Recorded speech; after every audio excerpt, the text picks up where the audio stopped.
अस्सलाम वालेकुम, welcome to my YouTube channel.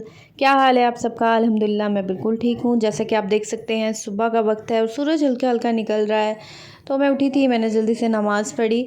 इसके बाद जो है मैं थोड़ी देर के लिए नमाज़ पढ़ने के बाद यासीन पढ़ने के बाद मैं बच्चों के साथ थोड़ी देर के लिए मैं लेट गई थी। और जब बच्चे उठते हैं फिर 7:30 बजे, क्योंकि नुमान ने स्कूल जाना होता है तो वो भी उठ जाते हैं।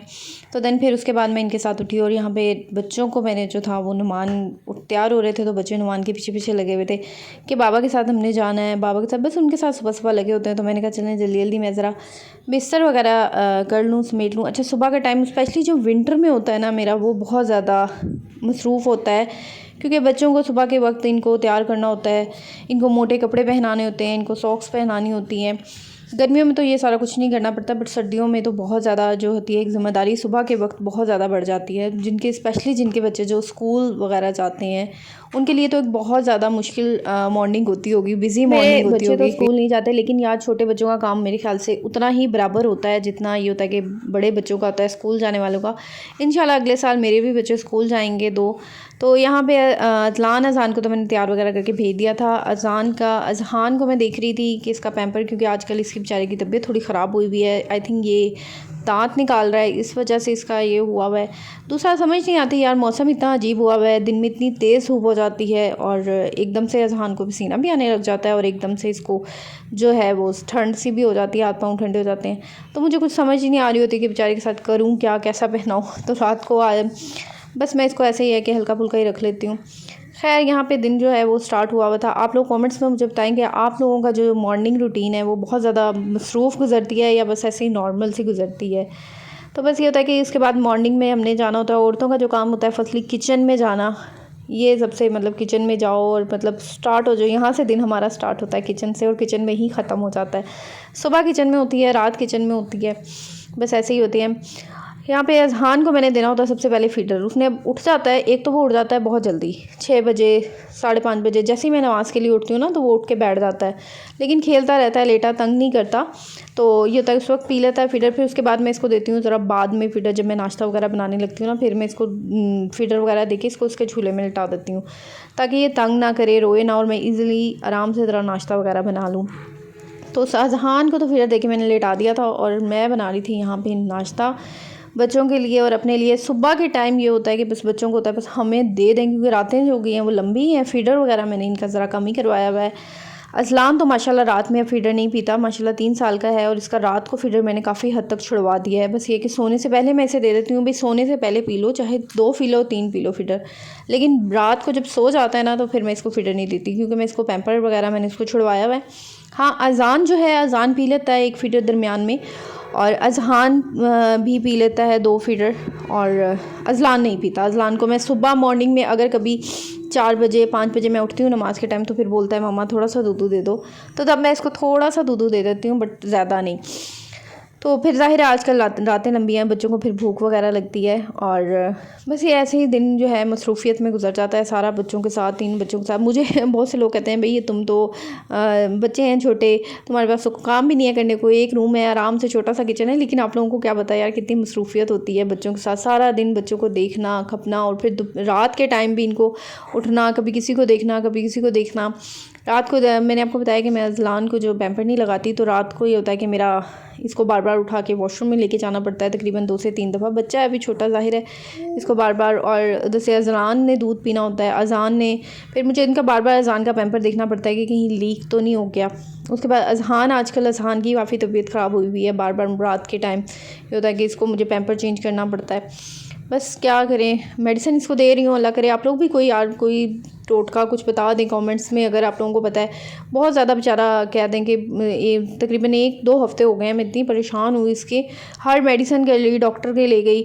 पहले मैंने सोचा था शायद दूध की वजह से, दूध भी मैंने इसका चेंज कर लिया है, मतलब समझ ही नहीं आ रही इसको क्या प्रॉब्लम हुई हुई है। दांत की वजह से कर रहा है ये, तो कुछ समझ नहीं आती क्या करें। खैर बच्चों के साथ ऐसे ही होता है। सर्दियाँ सबसे ज़्यादा मुझे बच्चों के साथ मुश्किल लगती है, सही बताऊँ तो। और सर्दी का मौसम मुझे इतना ख़ास पसंद भी नहीं है, क्योंकि सर्दी के मौसम में ना बच्चों के साथ बहुत मुश्किल होती है, और स्पेशली छोटे बच्चों के साथ। बहुत ज़्यादा।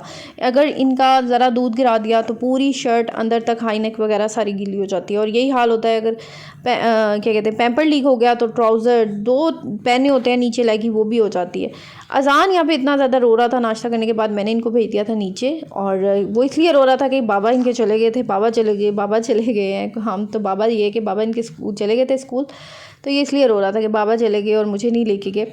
बस सुबह सुबह इसको ये होता है कि बाबा के साथ मैं साथ जाऊँ। ये बहुत लाडला है अपने बाबा का, लेकिन इसको चुप करवाना बहुत मुश्किल होता है, बहुत मुश्किल। सबसे ज़्यादा मुझे ये वाला बच्चा मेरा थका देता है जो सेकंड वाला है। अज़लान भी मुझे इतना तंग नहीं करता, अज़हान भी मुझे इतना तंग नहीं करता। अज़हान का ये होता है कि बस इसको फीडर दे दो और चाहे आप इसको कोट में लिटा दो, चाहे आप इसको झूले में लिटा दो, वो चुप करके बैठा रहेगा, उसको इतना नहीं होता। लेकिन ये जो अज़ान है ना, ये किसी तरह भी बहलता नहीं है। ये मुझे सबसे ज़्यादा तंग करता है मेरा बच्चा, यकीन माने सबसे ज़्यादा।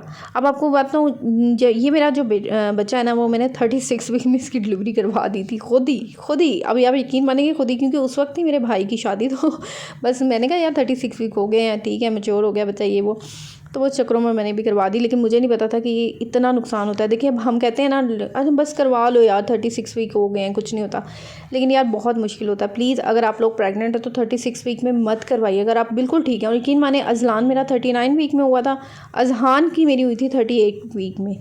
और जितना बच्चे को डेज़ ऊपर लेके जाएंगे डिलीवरी के, उतना आपका जो बच्चा होता है ना, मतलब उतना आप सुकून में रहते हैं। मैं ये चीज़ देखी है, और मैंने देखी है जिन बच्चों के 36 वीक में जो हुए हैं ना, वो बहुत तंग करते हैं मदर्स को, रियली। ये मेरा बच्चा इतना मुझे तंग करता है ना अज़ान, अब तक माशाल्लाह से ये तीसरे साल में लगा हुआ है, और मुझे लगता ही नहीं है कि ये तीसरे साल में, मुझे ऐसे लगता है कि ये अभी बिल्कुल छोटा सा 6 महीने का बच्चा है। मैं अज़हान को आराम से लिटा देती हूँ सोया, लेकिन ये ना, इसने रात में सोना होता है अकेले, और दिन में भी इसका रोना ही नहीं ख़त्म होता। इसके मसले मसाइल ही बहुत ज़्यादा है। नुमान भी हंसते हैं, कहते हैं कि बस इसके तो मसले मसाइल ही नहीं ख़त्म होते। लेकिन बस क्या करें यार, बच्चा है बेचारा। लेकिन अभी ये है कि मुझे इसके साथ मज़ीद 1 से 2 साल ऐसे ही होना पड़ेगा जब तक कि ये स्कूल नहीं जाएगा। इंशाल्लाह जब स्कूल जाएगा तब ठीक हो जाएगा ये। अगले साल मेरा इरादा तो सिर्फ अज़लान को करवाने का है, इसको तो मैं नहीं करवाऊँगी। लेकिन अगर इसने बेहद तंग किया तो फिर इसको मैं स्कूल में दाखिल करवा दूँगी, बट मेरा अभी इसको कोई इरादा नहीं है। नाश्ते से फारिग होके सफाई वगैरह मैं कर ली थी। इसके बाद मैं धो रही थी बर्तन, जल्दी जल्दी से मैं बर्तन धो रही थी। और मैंने कहा बर्तन धोने के बाद, क्योंकि अज़हान के सोने का टाइम हो गया था और उसने सोना होता है सुबह उठ के, वो थोड़ा सा सोता है जब मैं नाश्ता बनाती हूँ, थोड़ी देर के लिए 10-15 मिनट के लिए बेचारा थोड़ी सी आँख लगा लेता है। फिर उसके बाद क्योंकि रूम में इतना ज़्यादा शोर हो रहा होता है, कोई टीवी देख रहा होता है, उस टाइम नुमाने जाना होता है, बच्चों का रोना धोना स्टार्ट होता है। तो ये होता है कि उनकी मेरी पूरी कोशिश होती है यार इनकी मॉर्निंग बहुत अच्छी जाए। लेकिन ये है कि फिर भी अज़ान जो होता है ना, वो बड़ा काम ख़राब कर देता है, वो बहुत रोता है, तो उसकी वजह से जो होती है ना, सारी मॉर्निंग स्पॉइल हो जाती है, ख़राब हो जाती है। लेकिन ये है कि मेरी पूरी कोशिश है कि यार मैं इनको मॉर्निंग में इनको कुछ भी मत कहूँ। लेकिन अज़ान फिर भी डांट खा ही लेता है सुबह सुबह उठ के, क्योंकि उसका रोना धोना इस तरह होता है बाबा के साथ जाने के लिए। बस ये है कि यहाँ पे मैं बर्तन धो रही थी, इसके बाद मैंने किचन साफ़ किया। और फिर बात होता है कि बच्चों को सुलाना होता है। अगर मैंने कुछ बनाना होता है तो मैं इनको सुलाने के बाद बनाती हूँ, थोड़ा मतलब 1 बजे, तो ये सो जाते हैं ना, तो फिर मैं ईज़िली बना लेती हूँ। क्योंकि आपको पता है, आपने भी देखी होगी कि मैं इतनी कोई स्पाइसी या इतनी मसालों वाली कुकिंग नहीं करती, क्योंकि मैंने बच्चों को खाना खिलाना होता है। तो इसलिए मैं बड़ी नॉर्मली रूटीन में कुकिंग करती हूँ, बड़ा नॉर्मल हाथ रख के, हल्का सा हाथ, बस नॉर्मल नमक मिर्च डाली, हल्दी वगैरह डाल के करती हूँ, कोई ज़्यादा नहीं टमाटर मिर्चें डाल दी। तो बस ये है कि ऐसे दिन यहाँ पे गुजरा था। और आप लोग कमेंट्स में बताएं कि आप लोगों की मॉर्निंग आप लोगों की बच्चों के साथ कैसे गुजरती है। आई नो कि बहुत ज़्यादा मसरूफ़ गुजरती है, और स्पेशली जो छोटे बच्चे होते हैं, जैसे मेरे बच्चे हैं, बहुत छोटे से हैं, तो इनके साथ तो यार बंदा इतना मसरूफ़ और इतना बिज़ी रहता है, थक जाता है इंसान। ये कि अपने लिए तो टाइम ही नहीं मिलता। एक दिन का ब्रेक चाहिए होता है ज़िंदगी में कि यार एक दिन का सुकून, एक दिन का ब्रेक। बट नहीं यार, एक दिन का ब्रेक भी मेरे ख्याल से एक मदर जो है वो अफोर्ड ही नहीं कर सकती। एक दिन का ब्रेक इतने से बच्चों को, एक दिन क्या, मैं कहती हूँ 1 घंटे का भी हम लोग तो ब्रेक अफोर्ड नहीं कर सकते। और बच्चों के साथ बस ये होता है कि सारा दिन बस ऐसे ही दिन गुजरता रहता है। आप लोग मेरी वीडियोज़ को इतना ज़्यादा पसंद करते हैं, इतना प्यार देते हैं, उसके लिए बहुत शुक्रिया। और इस तरह सपोर्ट करते रहा करें, बस जल्दी जल्दी मेरी वीडियो को पूरा देखा करें। जल्दी जल्दी ये है कि हम लोग अपनी सक्सेस का जो हमारा एक सफ़र है वो हम तय कर रहे हैं। इंशाल्लाह इंशाल्लाह अल्लाह खैरियत करे कि हम लोग एक दिन, वाकई में मुझे यकीन है कि आप लोगों का प्यार और आप लोगों का साथ ऐसे ही बना रहा तो इंशाल्लाह एक दिन ज़रूर कामयाबी होगी। बाकी ये कि आप लोग दुआ किया करें, अल्लाह ताला सबके हक़ में बेहतर करे। और जो मदर्स बनने वाली हैं, न्यू मदर हैं, या जिनके औलाद होने वाली है, अल्लाह उनको खैरियत से फारिग करे, औलाद उनकी खैरियत से इस दुनिया में आए। तो यार वाकई में एक बहुत बड़ा होता है। मेरे ख्याल से पैदा करना शायद इतना मुश्किल नहीं होता बच्चे को, मैंने जो देखा है, लेकिन उसको पालना बच्चे को बहुत मुश्किल होता है। पैदा करना तो यार आपका वो 9 महीने का जो होता है ना टाइम, वो होता है और गुजर जाता है। पैदा किया आपने, वो 3 दिन का हॉस्पिटल में टाइम हुआ और वो गुजर गया। लेकिन बाद में जो आपने पालना होता है ना बच्चे को, एक सबसे बड़ी जो ज़िम्मेदारी, एक टास्क होता है ज़िंदगी का, वो यही होता है। तो इसमें अल्लाह सबको, मदर को अल्लाह ताला ये कि हर बच्चे की, कौन सी मदर चाहती है यार मेरे बच्चे की परवरिश अच्छी ना हो, हर मदर चाहती है मेरा बच्चा अच्छा नेक बने, अच्छी परवरिश हो। ये कि पूरी हम लोग कोशिश तो पूरी करते हैं, बाकी अल्लाह के हाथ में होता है। तो वीडियो मेरी पसंद आई है आप लोगों को तो प्लीज़ लाइक करें और कमेंट लाजमी किया करें चैनल को, और शेयर लाजमी करें मेरी वीडियो को, और सब्सक्राइब भी लाजमी कर दें। आप लोगों को कमेंट्स होते हैं ना, मुझे बड़े अच्छे लगते हैं। मुझे बहुत अच्छा लगता है। मैंने पूछा था लाइव आने का, तो मुझे बताया था कि सैटरडे संडे वाले दिन का लाइव। तो चलें इंशाल्लाह सैटरडे वाले दिन इंशाल्लाह हम रखते हैं लाइव वाला दिन। तो सैटरडे में मैं आप लोगों के साथ लाइव आऊँगी, और आप लोगों को जो भी क्वेश्चंस मेरे से पूछने हैं कमेंट्स बॉक्स में छोड़ दें। मैं आप लोगों के सारे क्वेश्चंस नोट करती रहती हूँ, और इंशाल्लाह लाइव आके ना फिर मैं आप लोगों को उस क्वेश्चंस के जवाब दूँगी। ठीक है, वीडियो पसंद आई है मेरे चैनल को ज़रूर सब्सक्राइब कीजिएगा, वीडियो को लाइक कीजिएगा और शेयर करें लाजमी वीडियो को आगे ज़्यादा से ज़्यादा लोगों के साथ, और दुआओं में याद रखिएगा। ओके जी, अल्लाह हाफिज़।